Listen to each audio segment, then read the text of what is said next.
Thank you, Joe, and thanks again just for having us here today. For those of you who I might not know, I am Jenna Ingram. I am the communications manager here at MCA. I have a couple other staff members on the call. And yeah, like Joe said, we have a couple of slides that I'm going to go through. Brooke Barron, our Maine State Program Officer, is unfortunately unable to join us today, so I think we'll have plenty of time to get through these slides and answer any questions that you might have. Um, yeah, I think let's get right to it then.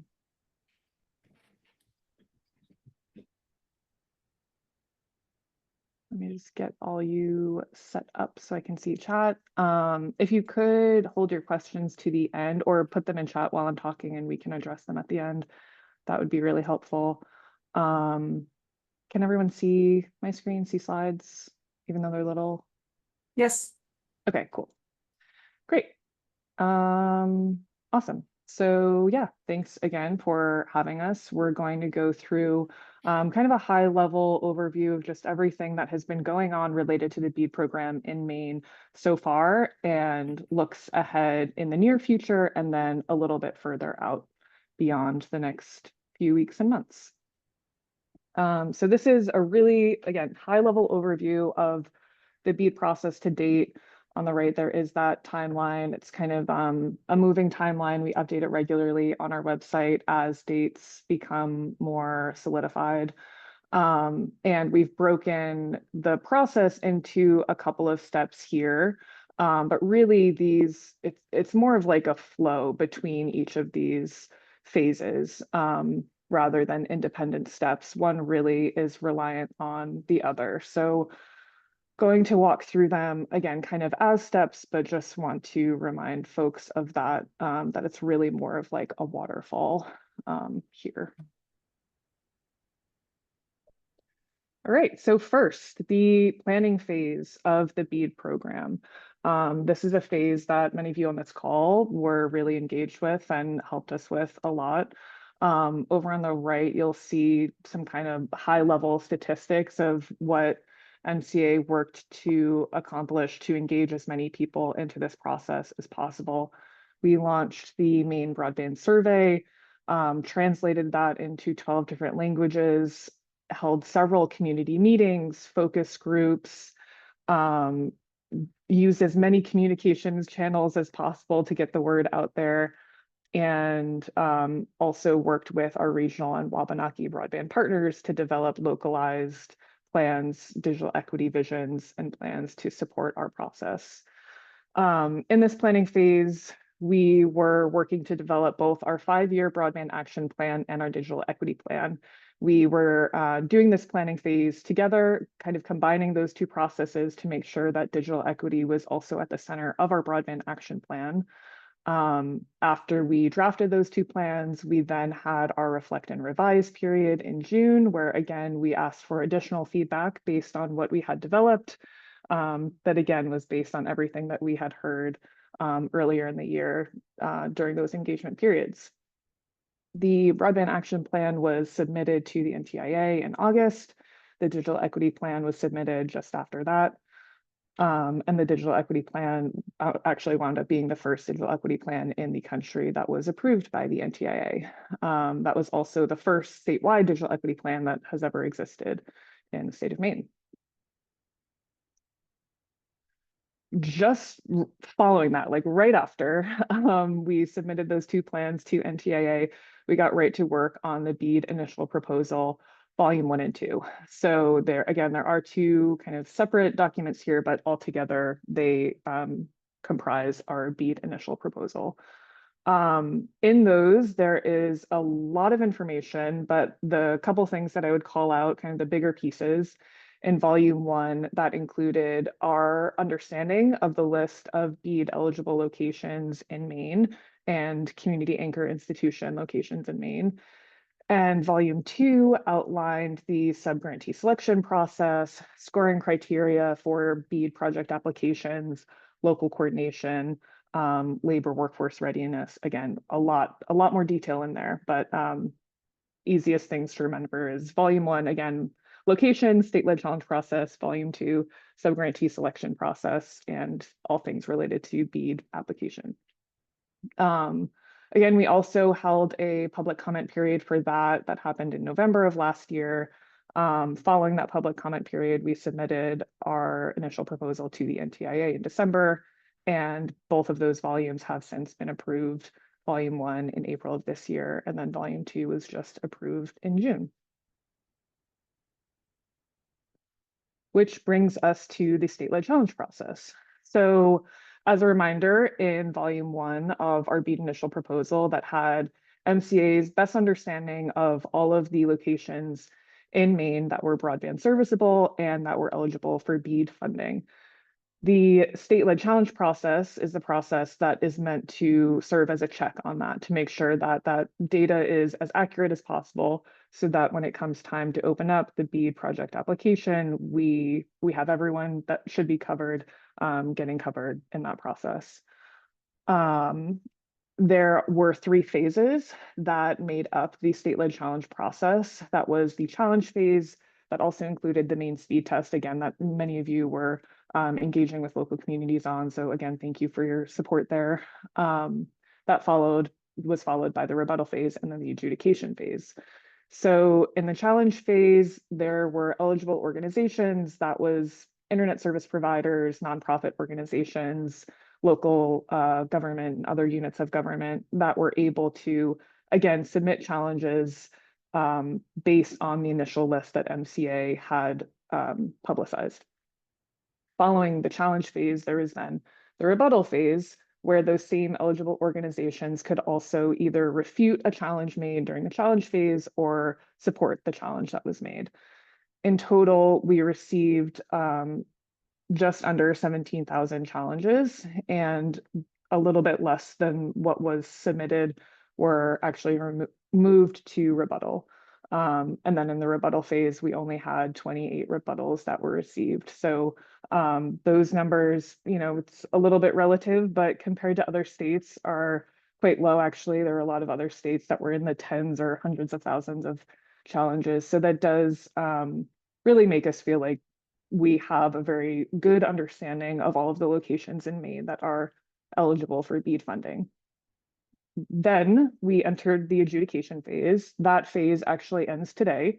So as a reminder, MCA is the final adjudicator of those challenges and rebuttals that were submitted.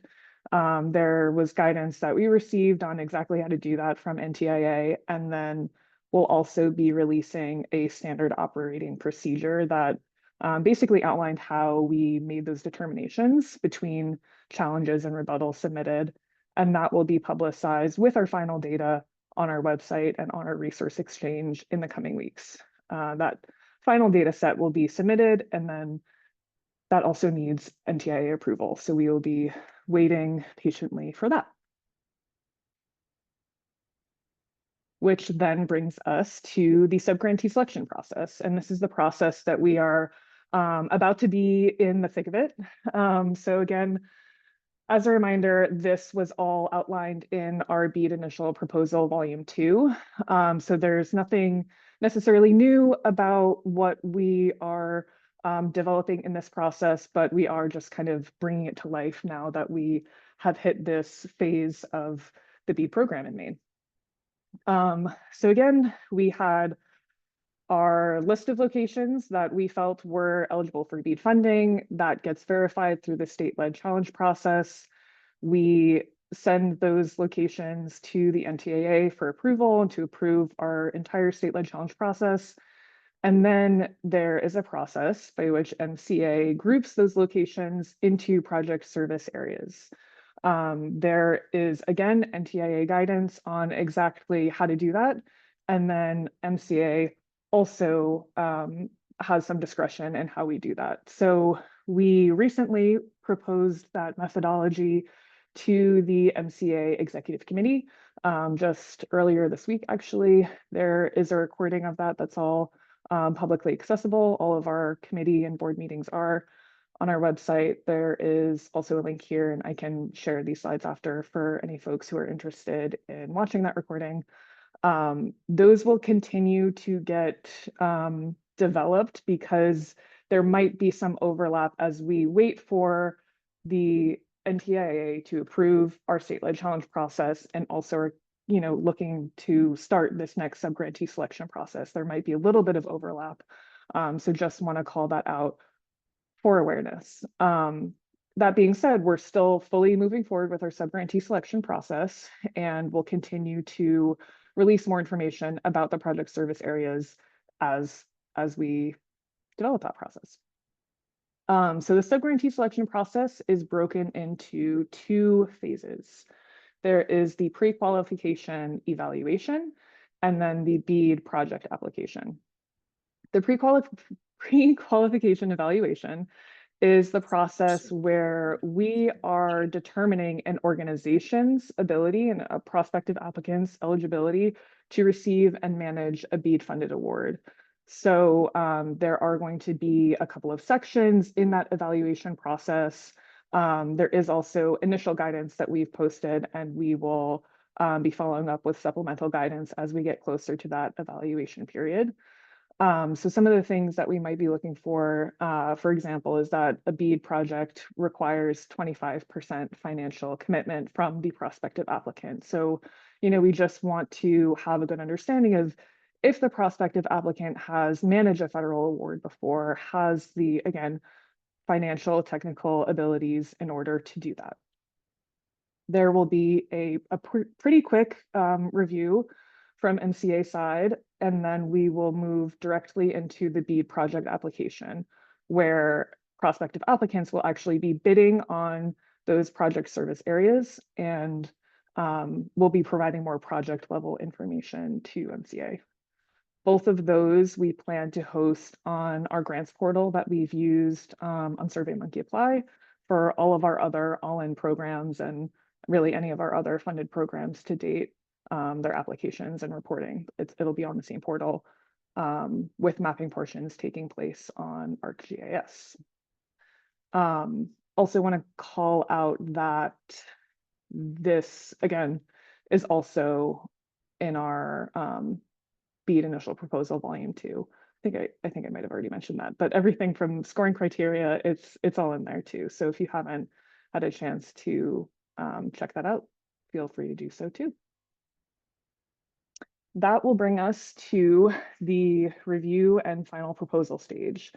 So there is potentially some situations where certain project service areas will not receive bids.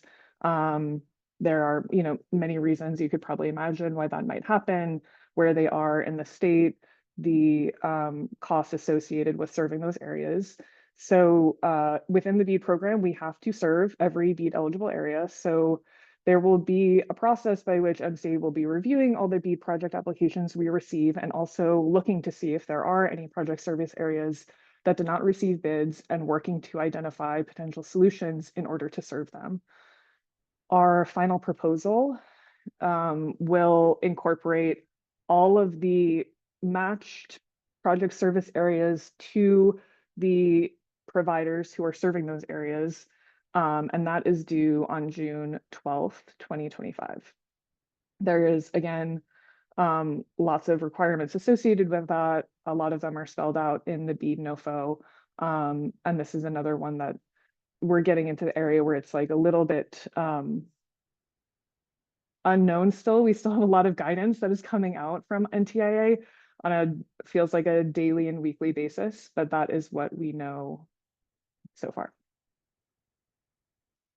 And then we get into all of the other things that come with contract execution, actually getting those projects to come to life, permitting, again, compliance with the federal government. So as soon as we get that approval from NTIA on our final proposal, we will start to work through contract execution. And again, all the things that come with broadband infrastructure, permitting, make ready, BEAD funded networks will require particular coordination with other state agencies and other permitting requirements that might not necessarily, the ones that you haven't had to go through in other networks that you've built out in the state before. And there will be again, specific compliance requirements. The BEAD program is also under the Build America, Buy America compliance. So we just got more guidance on that earlier this week. Actually, that is linked here too. And again, we continue to get more information from the NTIA, and as we do that, we will continue to share that information as quickly and timely as we can. Also just want to call out, going back to the very beginning, when we were working both through the planning of the Broadband Action Plan and Digital Equity Plan, all of this that is happening for the BEAD program is happening concurrently to digital equity activity. So again, that Digital Equity Plan was first in Maine state history. It was the first to be approved by the NTIA. Also want to call out that the planning group that was really critical for that, our Digital Equity Task Force, has since transitioned to the Maine Digital Equity Alliance. There's a link there if you want to learn more information about that group, how to get involved. We, as an organization, also recently made grants to support connectivity hubs across the state. Those are projects that support our digital equity goals and are also deploying infrastructure. They're really crossing both of those sides of our work. And we also wanted to share for folks who are interested in potentially applying, if your organization is eligible or interested in just learning more about this.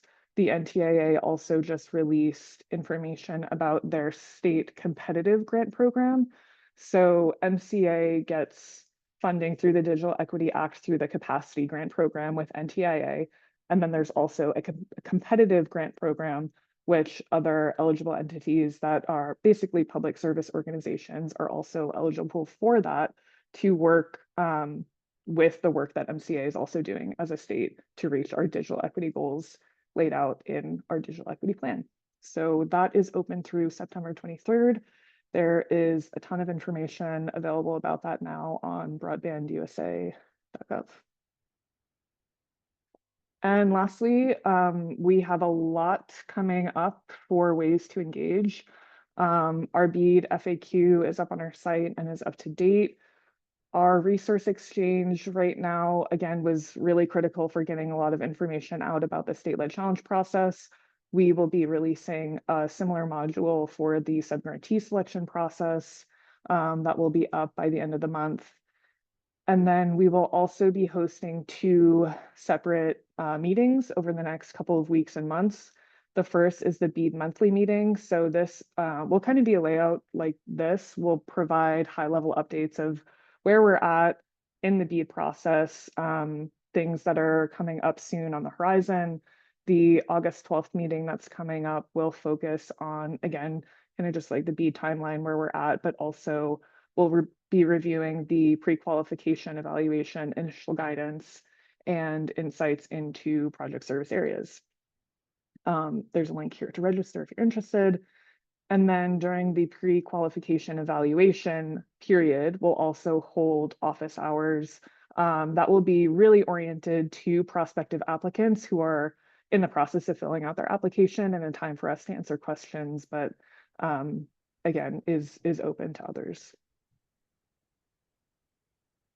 And yeah, lastly, our BEAD webpage, again, is probably the best place to always find the most up-to-date information. We do have an events calendar where we share, again, all of those opportunities for engagement, and a specific BEAD calendar that also has that information on our website. And bead@maineconnectivity.org is always a great place to email us if you do have any questions that come up at any time. I know that was a ton of information. We'd be happy to answer any questions, bring us back to any slides that people maybe wanted to review any of that information again, but yeah, we'll open it up now.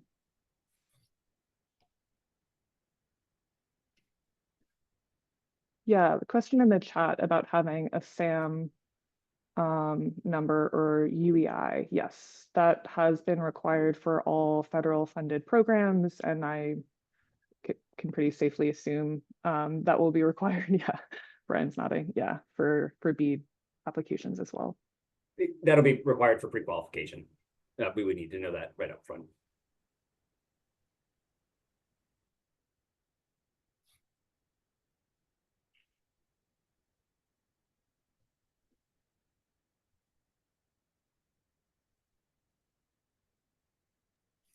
Okay, do folks have any questions for Jenna or for Brian or for Margaret, any of the MCA staff?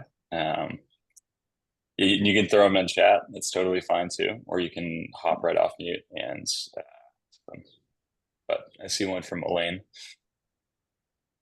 Will there be some guidance for communities so they know if their community is eligible? Yeah, Elaine, and I think you're speaking to the actual BEAD project application, yeah.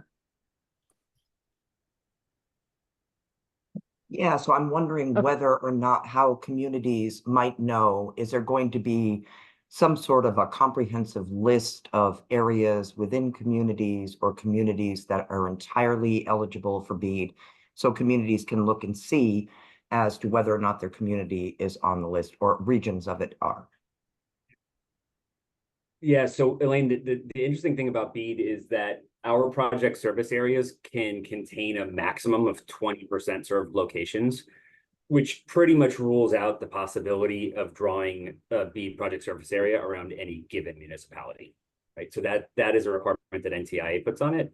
So it's going to need, all of the project service areas will be a bit more bespoke.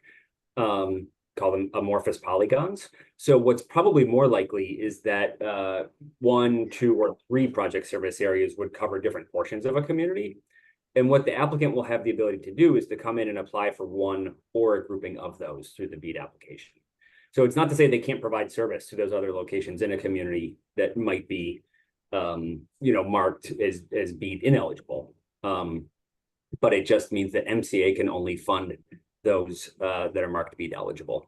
So it's going to look like a little more Swiss cheese, which is, so one of the things we're going to try to do is to support prospective applicants in understanding kind of how they could put together an application. We understand that's not how broadband networks are built or how communities think about it, but work with them to help them understand how they could pick up a few PSAs, right? Or a dozen PSAs across 3 communities, right? To put together a project that would be financially sustainable and feasible for an ISP partner to come in to help build. All to say, those PSAs will be released as we get closer to the pre-qualification. So like, as Jenna mentioned, they're based on the locations that we need to get approval from NTIA for. And so once we have the locations, we will be able to share publicly, probably in the next couple of weeks, the actual locations. So even though we haven't drawn the PSAs or the boundaries around the groupings of those, you could certainly get ahead and look at what those dots on a map look like, right? So if you're a community, you'll be able to get a sense of, hey, there's a clustering or there's a concentration of locations here that would likely fall into a PSA, or hey, there's a smattering of a dozen locations across my whole community, but they're at the ends of long dirt roads, right? Which is a very different kind of PSA. Thank you, Brian. Just a question about the PSAs. Are these like uniform in size, or are they, even if it's a kind of non-regular polygon, let's say, are they still serving like the same locate or the same amount of locations across the PSAs? They will vary in size a bit, mostly because what we'll probably see is different densities, right? And so a PSA that has probably a greater density might actually have fewer locations in it versus a PSA that is a bunch of locations that we affectionately refer to as onesies and twosies, right? Where like when we get to unorganized townships, we might just end up drawing the boundary of the PSA along or an organized township, not because there's like a semblance of a broadband network there, but there's not another better way to draw a PSA given the 12 or 15 scattered locations across that really, really rural area. So we are trying to normalize them as much as we can, right? So we don't have PSAs with some with 7, some with 500. So there's some normalization, but they will vary. The other normalization factor that we're looking at is cost, right? What we also don't want to do is create a world where we have some PSAs that are so expensive to build and some that are so inexpensive to build, understanding that we'd have a lot of bids for the inexpensive ones and no bids for the expensive. So trying to normalize the average cost per passing and do a financial analysis so there's some consistency, so that those applicants are incentivized to bid on PSAs that are probably might skew a little bit higher on the cost because there's some more outlying locations in there. Okay. I would definitely, Joe, if I could just add. Sorry, go ahead. I just want to add a little bit to Brian's explanation and answer to Elaine. Elaine, so I, along with some other staff, and will be continuing to reach out to communities around BEAD and make sure that we're answering their questions as they reach out to us, but we're also going to equip our regional Wabanaki broadband partners to be able to engage and update, especially where we're seeing high concentration areas of BEAD locations, BEAD eligible locations within communities. So there will be some more information coming as we clarify those PSAs and get a little bit better definition around the outreach opportunities. I have a couple other questions in chat. Could we discuss the parameters we're using into the build of what would be bid on? From Diane Smith. I think that you're asking like what the BEAD project applications are evaluated on.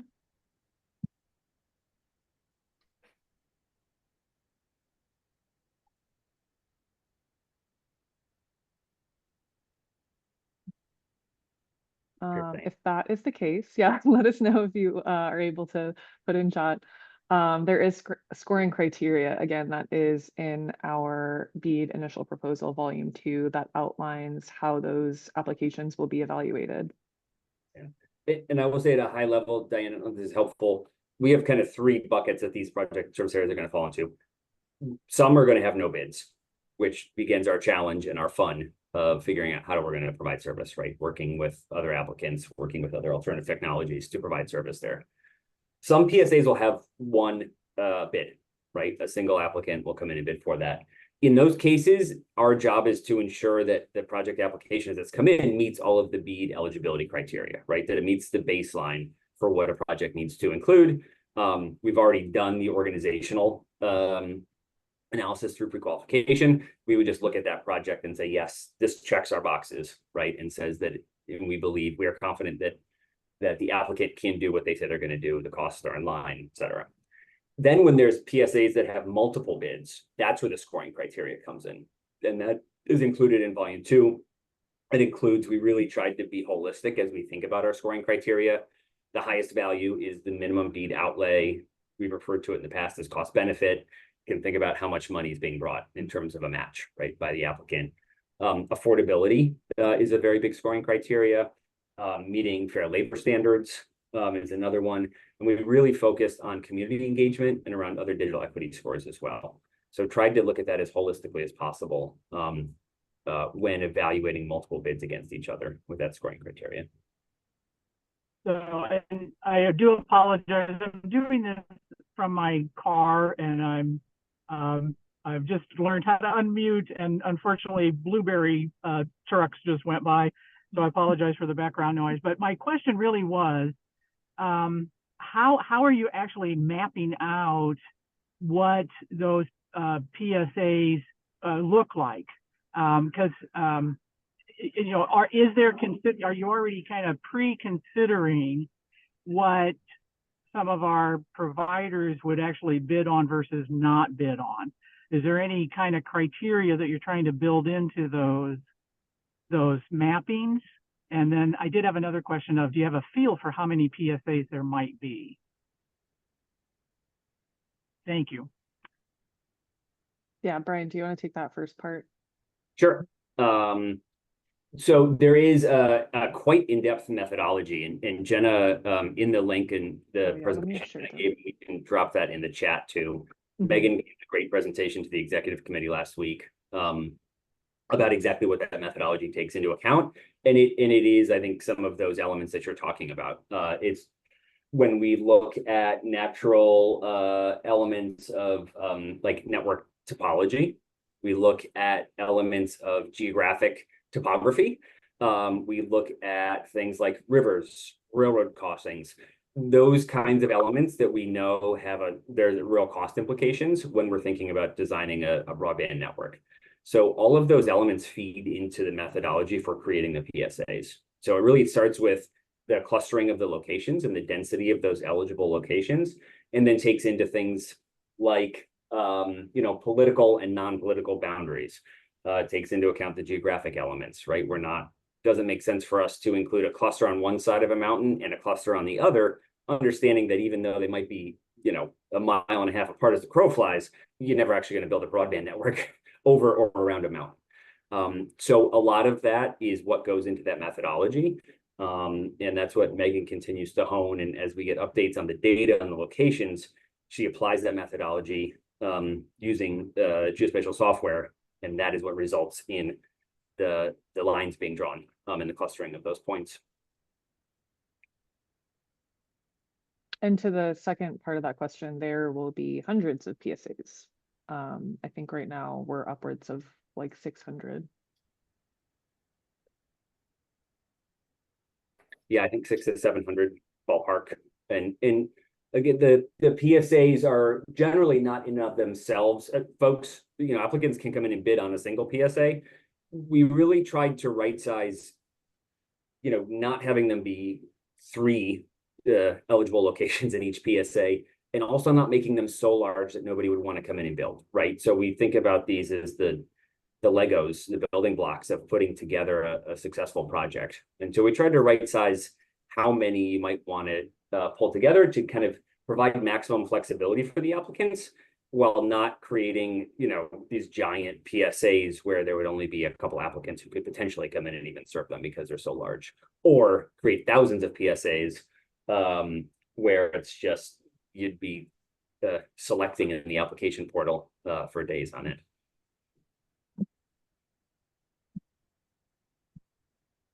And we have another question from Bob. How will BEAD help us get unserved locations after the Connect the Ready grant is completed? For example, there are a couple locations in Palermo and others that will be unserved after other areas in the community have been connected. And Bob, I was just rereading your email with a couple of those folks in Palermo, and it's good to see on here. It's a great question, and it really points to how we're trying to think about bridging these programs, the CPF, Capital Projects Fund, funded like Connect the Ready and Reach Me programs, and PEM with BEAD. And so one of the things that we're doing as we work through those CPF grants, we do know there are locations that, for instance, there are no pole lines, right? Or the road is 2 miles long to get to a location. And some of those have come off of those CPF grants. What we're doing is creating a special database for any of those locations that were in a project area for a CPF grant, like Connect the Ready, so that we can pay special attention to them when we're creating the BEAD PSAs, to ensure that they're being included in a PSA, and that we're looking toward potentially either, if that same provider wants to come back and apply for more funding through BEAD, they could do that. Or they would also be open to alternative technologies that could complement that as well. So they are still on the board. And Megan is, as we pull those off, say there's a dozen that came off your award, we're creating a separate list of those. And so as we create the PSAs, we're double checking those PSA lists against those to ensure that they're on there as well. I think another thing worth pointing out too is kind of just like the basis for the BEAD program is to incentivize bringing service to areas that it hasn't been feasible because of cost or other related factors. And something that we've talked about a lot is if there is an area that is being built out by Connect the Ready or BEAD with locations that are on the way but might not be included in a PSA, maybe because they're not on the FCC broadband map, for example, there will be service that is passing their houses. There is going to be situations where it makes sense to serve those locations that might not be directly in a PSA.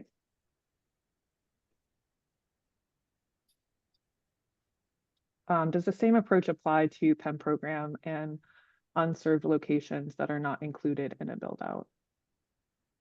It does, yeah. Yeah. So any locations that are not part of, we call it an enforceable commitment, right? So are not included in that location list that we would have in a contract for PEM or for Connect Ready or Reach Me or a Connect Maine bond project. Any of those locations that are not on that list and not being served through those will be served through BEAD.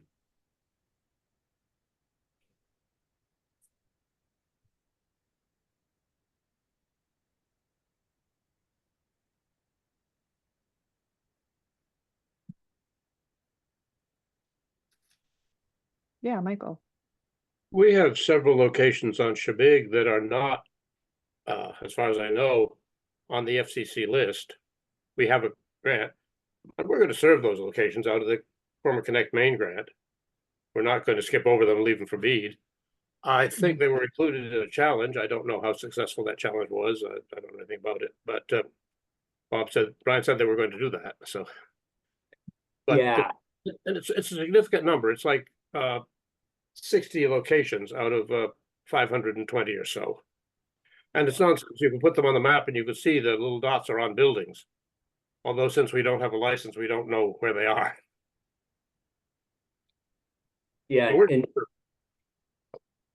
Michael, we've talked about this before, I think, on this call, and appreciate the diligence and all the hard work that you and the fellow Shabigers have done on that, right? You were able to give us location data with lat longs for all those locations that existed outside of the fabric, and that was a huge help to us. Capital Projects Funds gives us a little bit more. So again, that's the funding source behind Connect Ready and Reach Me and PEM. Gives us a bit more latitude when it comes to serving locations that don't have a fabric ID or a location ID in the FCC fabric. We can add those, and we have, right? And just like we did for Shabig and others, we can add those to the Capital Projects Funds. BEAD is a little bit different in that we really can't deploy funding there unless there's a broadband serviceable location listed on the map. So that was part of the effort with the state-led challenge process, and also the existing FCC data that exists in the challenge process that exists for the FCC map. I will say we have an opportunity ahead of our final proposal, and this is where timing gets a little tricky. We will have an opportunity, and Megan will probably correct me if I'm wrong, I believe it's going to be version 6 of the fabric. And so ahead of our final proposal, we will have the opportunity to true that up against version 6 of the fabric. Now, I will say each version of the fabric gets better. It is that none of them are perfect.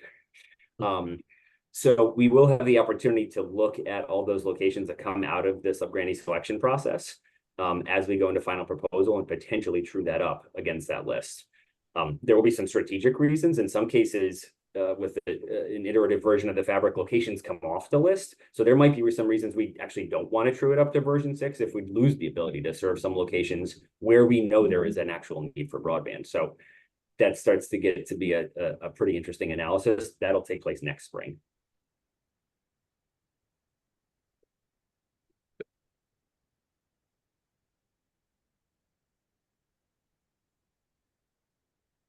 Great. Another question in here from Mia. Would it be helpful for us to know about efforts to serve an unserved community with a particular technology or not? For example, a wireless provider looking at providing service to locations in a community located in the mountains that was unable to find another service provider. I'm going to go ahead and say yes. It would be great for us to have that information. Who do you think would be the best person to share that with? Brian, do you think Megan? I think that would be great if you want to share that with Megan and Mia. We, obviously there's a number of parallel paths of conversations we're having with our regional Wabanaki partners and with providers. And so that's exactly the anecdotal qualitative information we're trying to collect right now, right? And this helps us as we look at the profile of those PSAs. It's been really helpful. We've had conversations with actually a number of fixed wireless providers, right? That can point to an area and say, yeah, this is going to work if we can put a tower or two right here, or you know what, this density just isn't even going to make sense for fixed wireless. So any anecdotal information you can provide is always welcome and always helpful. Again, you know, at the end of the day, the BEAD subgrantee selection process will be open to all qualified applicants, right? So we wouldn't limit a given technology for a given PSA, and we welcome all applicants with all technology types to all PSAs. But obviously, the more contextual and anecdotal information we have, the better we can do.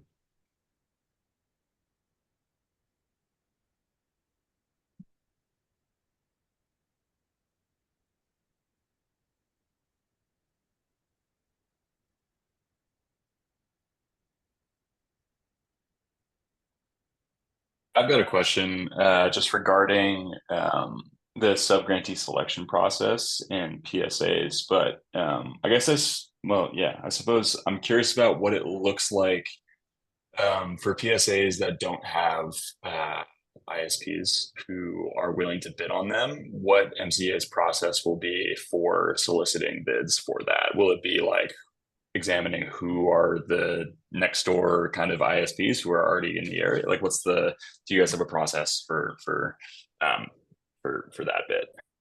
We do, and I'm scrambling to pull up our initial proposal volume 2, and there's a section in it, Joe, that says like basically what do we do if we don't get any bids? But it's that, right? And I think there's language like incentivize and induce was the language that NTIA encouraged us to use. It's going to be a bit of everything, I have a feeling, right? It's going to be a bit of I think certainly one of our first steps would be looking for PSAs where there are adjacent bids, right, on other ones to talk to a provider or an applicant to say, hey, you know, you're coming in over here. How much is it going to take to get you to cover this PSA as well? That would probably be a first step for us. Another step would be going back out to other folks in the area, even if, you know, if they have service, even maybe not adjacent or they're not bidding adjacent to it. We know that they have plant in the area, right? To say, hey, what would it look like? We do have the ability for match waivers. So the 25% match obviously is a thing, right? And is a thing for applicants to come up that's real capital. And so we can look at a match waiver for those to say, okay, we understand maybe at a 75% or less subsidy, that doesn't make sense for you, but what if we talked about a match waiver for that area and got that a little bit lower, so that there's even higher level of subsidy. So those are some of the levers we can pull. Until we see exactly where they are, I have a feeling it's going to be a combination of all those things, right? And then we can also look at alternative technologies, right? We can look at kind of that. There's a waterfall of, again, the priority projects are fiber end to end.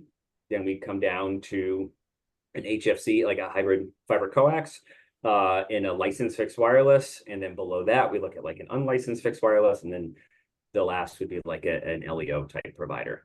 I will say on that front, NTIA has promised guidance in the coming weeks, guidance that is significant enough that it is collecting public comment on it as it relates to alternative technologies. So I think certainly something MCA is keeping an eye on.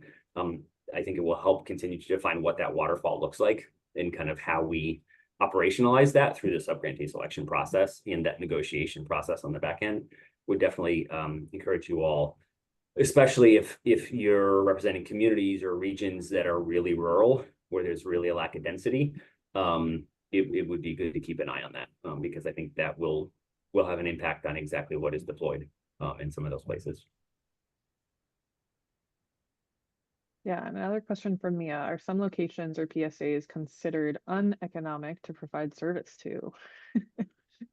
Yeah, get into our extremely high cost per location threshold. Really great name for that. That is also, I think, in our volume 2, right? That's laid out. So basically there's a threshold where yes, we know that the cost would be too high to serve that location or potentially multiple locations with fiber. So again, that's where we would look directly to other technologies. Yeah, and just a note on the extremely high cost per location threshold, which really starts rolling off the tongue after you've said it about like the 87th time. We have the ability to set those at a project service area level. And so we are going to be thinking about kind of how to do that strategically to ensure that we maximize fiber deployment while also being realistic and ensuring that everybody gets connected. And Liz, that is Starlink and an LEO service would potentially be one of those alternative technologies that we'd be looking at for some of those most rural locations where that cost to serve them exceeds those thresholds. I will say we are not releasing those thresholds. We're not developing those thresholds until we see all of the applications. We wouldn't want to give a number and encourage folks to bid above or below that number. And yes, Mia, understood that LEO and I think lots of wireless technologies definitely face challenges with trees and mountains and rock and all the things that wireless does not go through. So we're definitely trying to keep an eye on that as well.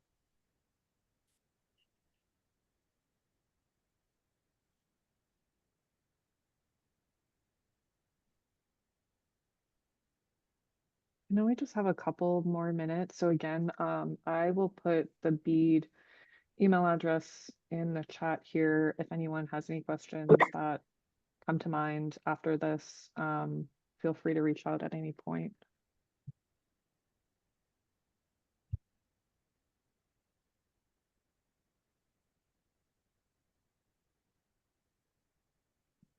Yeah, are there any last thoughts, lingering questions? Anything of that variety? Actually, I do have one because there are quite a few community broadband leaders that I can recognize on this call. And so we've talked about or heard about locations that may not receive any bids. Just out of curiosity, what if an area receives more than one bid? Is it low bidder, just lowest qualifying bidder wins, or does a community have any input on that? On who's finally selected? That's a great question, Elaine. And we specifically want to give Kendra Jo some credit here. I can't see if she's still on the call. I think she can pop off. Yeah. Okay. Want to give Kendra Jo credit here because we worked with her a lot on this section. So if you look in initial proposal volume 2, it's like 2.4 point, I don't know, 4. We actually outline our methodology for scoring criteria. And so the if I pull it up here, I can actually talk you through the weights. So the minimum BEAD outlay, I believe, is 50%. So right, so like at the end of the day, we do have to look at the economics of this and say we only have so many dollars. We need to deploy them. We need to maximize the match from folks where possible. Beyond that, though, we've specifically weighted, and so a lot of states, that was really almost all of it, right? They went very heavy just on the economics and said, listen, we need all the money we can from the applicants. That's our priority. We actually specifically developed a community support section of that BEAD scoring criteria so that there is weight given to applications that have community support. And I'm forgetting exactly how we quantified that, and we could send you a link to it. But we actually quantified, so there's a varying level of points that you could get depending on the kinds of engagement that you did with those regional or community partners. To ensure that a project that did the legwork, right, really established a true public-private partnership would get priority in that scoring. We also have a section where we pulled in some digital equity metrics, affordability. There's some fair labor standards. Here they are right here. Speed of deployment. We're going to see if there's anything else. Workforce development and job quality. So those are the different weights that go in. So when there are competing bids for a given project service area, that's how those will shake out.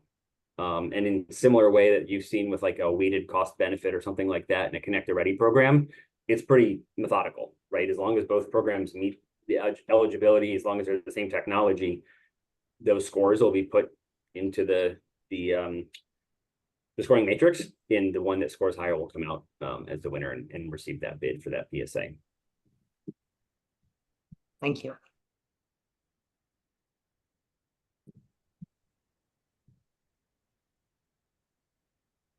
It's on page 20 of the initial proposal volume 2, if anybody's interested in reading about it.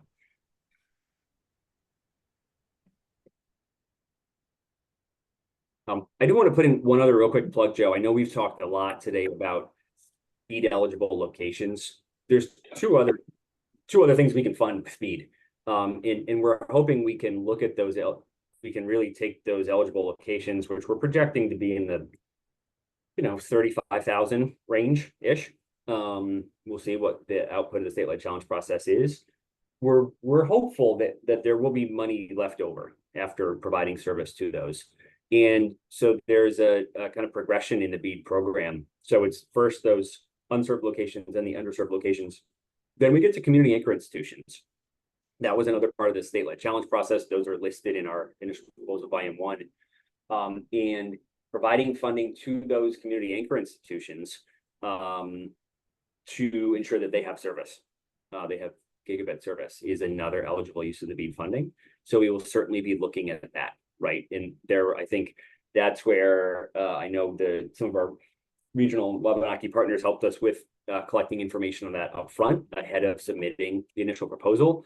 I think we'll definitely be coming back to folks in this group, because what we need to really do on the back end is understand which of these community anchor institutions don't have service, which really need it, and if they need it, at what level, right? Kind of how large of a population are they serving, what kind of service do they really need? The other, this is a kind of a random section in BEAD, but it's called non-deployment funding. So if there are funds after that, after serving those CAIs, we actually have a number of partnerships that we have proposed, and I'm scrolling down to make sure I get to the right ones, with folks like Maine Housing, DECD, Maine Department of Labor, right, to help with programming that will support all of these projects that we're building out, whether through workforce, whether through connections for affordable housing and things like that. So while the focus on BEAD is often on where are the dots, how are those dots going to be grouped together, how do we get them served, there are some downstream impacts that we really want to keep an eye on, because I think those really illustrate how we can maximize the value of that investment to serve those locations, right? Through supporting community anchor institutions, through supporting our partners through the non-deployment funding as well, which really blends right into the digital equity funding that Jenna was talking about earlier.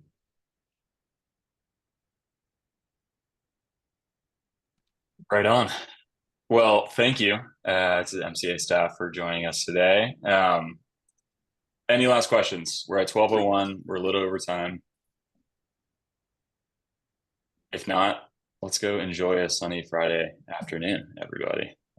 Maybe a couple more hours of work, but yeah. Thank you Okay, for cool. having Well, us. yeah. And I know that there are some conversations about rescheduling Brooke to come and join us for another Let's Talk Broadband session sometime in August, maybe with another MCA staff at some point. So be on the lookout for that. Yeah. Thanks. Cool. All right. See ya. Thanks all. Yeah.